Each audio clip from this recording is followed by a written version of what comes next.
Bonjour à tous et bienvenue dans cette vidéo. Donc, pour ceux qui ne me connaissent pas, je suis Jean-Philippe et j'ai fait un bus électrique solaire. Et donc là, je viens de recevoir, parce qu'on est en train de faire plein de modifications, vous verrez dans la vidéo précédente, il n'y a aucun souci. On vient de recevoir la pièce qu'on a fait usiner pour faire une adaptation du rapport de réduction. Le rapport de réduction, c'est un réducteur, ça ressemble à ça. Alors ça, c'est monté d'origine. Donc vous avez le moteur électrique qui tourne ici, sur celui-là, qui vient sur un premier étage de réduction. Donc ça, c'est une petite couronne, grande couronne, petite couronne, grande couronne. Donc on a une double réduction qui fait que ici, en fait, quand on fait un tour, quand on fait 10 tours ici, on n'en a fait qu'un seul ici. Globalement, c'est ça un réducteur. Donc ce jeu-là, effectivement, ça va faire changer la vitesse du moteur en RPM, c'est-à-dire quand lui tourne à 10 000 tours, il sort à 1000 tours. C'est grossier parce que c'est 9, quelque chose, mais c'est pas grave. Mais en faisant ça, on ne gagne pas sur tous les plans. On augmente le couple. C'est-à-dire que si on diminue la vitesse de rotation, on augmente le couple. Si on augmente la vitesse de rotation, on diminuera le couple. Puisqu'en fait, le couple et la vitesse de rotation font partie du trio gagnant qui donne la puissance. C'est-à-dire le couple fois la vitesse, ça donne la puissance. Globalement, c'est ça. Donc moi jusqu'à présent, on sortait entre maximum en vitesse de rotation à 1500 tours et avec un couple de pas loin de, j'ai pris des notes, mais on était à pas loin de 6000 Nm. C'est combien presque 6000 Nm. La boîte à vitesse ne supporte pas plus de 1600 Nm. Donc j'étais tout le temps en train, si vous regardez mes vidéos, vous allez voir, j'étais tout le temps en train de faire très attention. Et plutôt coup de chance, ici chez eShop, ils ont trouvé ça qui vend. On l'a un peu modifié parce que... et donc c'est le deuxième étage, le premier étage et le deuxième qui sont modifiés. C'est-à-dire que c'est plus les mêmes, vous voyez là, celui-là est beaucoup plus gros et celui-ci beaucoup plus petit que sur l'autre. Et là, ça va me permettre en fait globalement de tourner beaucoup moins vite, de rentrer dans ma boîte moins vite et avec moins de couple. Donc plus vite, temporairement. Plus vite, moins de couple. Plus de vitesse, moins de couple. Donc je risque moins de casser la boîte et surtout, j'abîmerai moins le moteur puisque la vitesse de rotation du moteur électrique quand on va rouler à 80-90, ce sera aux alentours de, je crois, 8000 tours minute. Ce qui est son régime de croisière normal au moteur Tesla. Alors que jusqu'à présent, j'étais en dessous de 80 et j'étais aux alentours de 13-14 000. C'était beaucoup trop haut. C'est comme si la Tesla roulait à 220 km/h tout le temps. C'est pas raisonnable. Donc là, comme ça, ce sera bien plus raisonnable. Qu'est-ce qu'il y avait d'autre à dire? Je sais plus, mais c'est pas grave. En plus, ça, j'ai un caméra, ça me déconcentre. Un caméraman. Ça me déconcentre, mais c'est pas grave. J'ai décidé de ne pas faire de montage, donc ce sera une prise.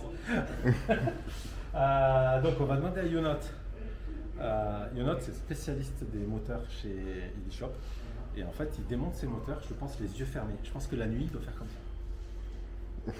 Il connaît tellement ses moteurs par cœur, c'est un truc de malade. On va mettre ça en place, comme ça vous verrez un peu la différence.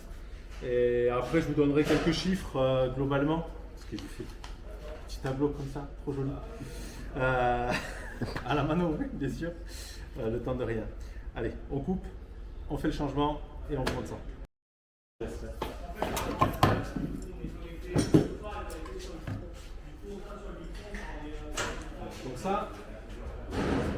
Donc ça c'est déjà une pièce que j'avais fait usiner moi à Toulouse, qui permettait de ne plus avoir, parce qu'à cet endroit-là, normalement, il y a le différentiel. Donc vu que j'ai qu'une seule sortie, j'ai plus besoin du différentiel. Donc de ce fait, j'avais fait faire cette pièce. Et celle-ci fait la même chose.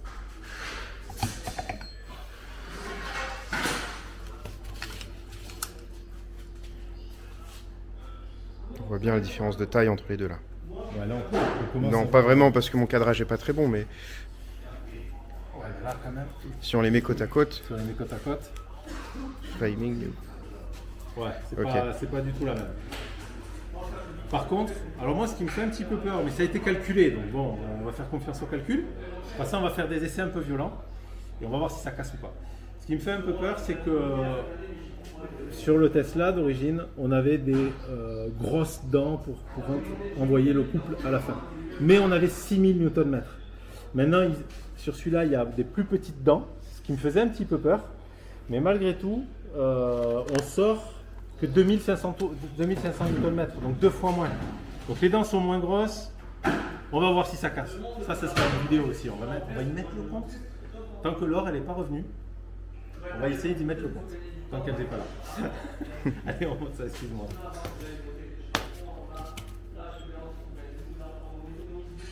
Donc c'est... Oh, Jésus. Ah, bearing.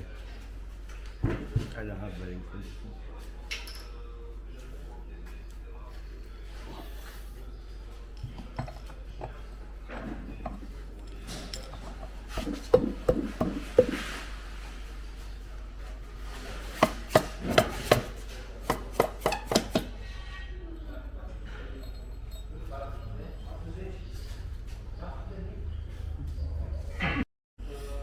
Alors ça, c'est la pièce qu'on vient de faire usiner ici. Donc ça me permet en fait de pouvoir avoir les cannelures de la sortie donc du gear set que m'a fourni donc l'eShop et de venir m'adapter ici sur mon cardan là, ma cardan, j'ai du mal à dire, pour moi c'est masculin un cardan, désolé, je me fais gronder à chaque fois. Et donc il va aller vers ma boîte à vitesse. Donc ça il fallait cette pièce parce que forcément il ne pouvait pas l'avoir. Et voilà, donc ça c'est fait, ça a l'air d'être bien fait, solide. De toute façon, il n'y a pas grand chose comme effort dessus. Hein. Un peu sur les dents, mais c'est des grosses dents, plus grosses que les miennes, celles que j'avais avant. Non, c'est cool. Franchement, je pense que la pièce, elle va... Ça va fonctionner très bien. Donc cette pièce-là, elle a été rapportée soudée pour pouvoir visser sur l'arbre. J'ai vu qu'ils avaient taraudé aussi, ils l'ont fait. Ah, bien. Ils ont fait le taraudage. Pour pouvoir la visser de façon à ce qu'elle ne puisse pas bouger comme ça dans ce sens sur l'arbre. Ok.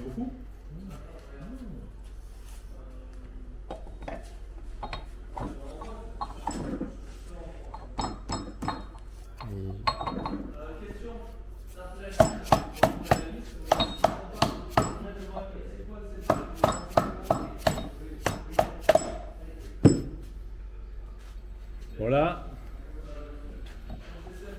On voit que ça dépasse. Ne vous inquiétez pas, ça ne va pas rester comme ça. C'est juste que c'est un vieux roulement qu'on a mis en attendant. Et c'est pas la peine de le mettre à la presse si c'est pour l'enlever tout à l'heure, puisqu'on va mettre des roulements neufs, quitte à faire les modifications. On va tout mettre en neuf. Mais là, pour la vidéo, je voulais vous montrer ça. Donc du coup, vous voyez, quand on fait un tour ici, et bien maintenant, en fait, celui-là, il faut faire 4 tours pour faire un tour ici. On est deux fois moins vite en termes de vitesse de sortie. 2 fois plus vite, j'ai du mal avec ça. 2 fois plus vite et 2 fois moins de couple. Donc c'est pour ça que les dents, elles vont bien supporter le truc, je pense. Je pense qu'elles vont bien supporter. J'espère qu'elles vont bien supporter. En fait, le danger, si ça casse, il n'y a pas que ça qui va casser. C'est-à-dire que le risque, c'est qu'il y ait une dent, une des dents là qui casse, et qui vienne se mettre ici. Ici, là, imaginez. S'il y a une dent qui essaye de rentrer, la distance entre ces deux axes, elle va vouloir s'augmenter. Et vu la taille des axes, c'est pas eux qui vont tordre. Ce qui va péter, c'est tout le carter en fait. Donc s'il y a une dent qui rentre là, c'est pour ça que c'est un peu dangereux de faire les essais. Mais je profite d'être ici, il y a de la pièce détachée. Au moins on peut jouer. Enfin voilà. Donc grosse upgrade qui va me permettre, alors les chiffres, je vous donne les chiffres, vous avez promis des chiffres. Vitesse max à 16 000 tours minute, 238 km/h. Le bus de l'espace. Non, impossible parce que la boîte exploserait avant, parce qu'à 16 000 tours, je suis à, je sais plus, mais 3700 tours à la boîte. Elle est donnée pour 2200. Donc je pense qu'elle ne supporterait pas les 3700. Mais par contre, plus sérieusement, ma vitesse à 1700 Nm que peut accepter la boîte, c'est 120 km/h. Jusqu'à 120 km/h, je suis au maximum du couple que peut encaisser la boîte. Ça, c'est juste génial. Avec le diesel, on n'avait pas cette plage dynamique d'un couple qui couvre vraiment tout le régime moteur admissible par la boîte, il est couvert par le maximum de muscles. C'est vraiment super. Faudra quand même, donc je vous ai dit, je serai à 2500 Nm max, donc il faudra que je bride, parce que la boîte ne peut encaisser que 1700. Et la boîte elle est brillée pour 1600, mais chez Man ils avaient mis un moteur de 1700. Donc je suppose qu'on peut gratter quelques Nm. Pas non plus 2500, ça fait peut-être un peu beaucoup. Et ma plage de couple max, c'est-à-dire où je peux envoyer les 2500 Nm, c'est de 0 à 1100 tours. Donc vraiment, là je peux casser la boîte quasiment sur tout le régime. Donc il faudra le réduire. Donc voilà, un petit peu pour les chiffres. Mais là globalement, ça va faire un gros upgrade. J'en ai fini, je vous embête pas plus avec ces chiffres. Et à bientôt. Ah ouais, Oi! mais non, c'est normal. A plus. Ciao Mariano.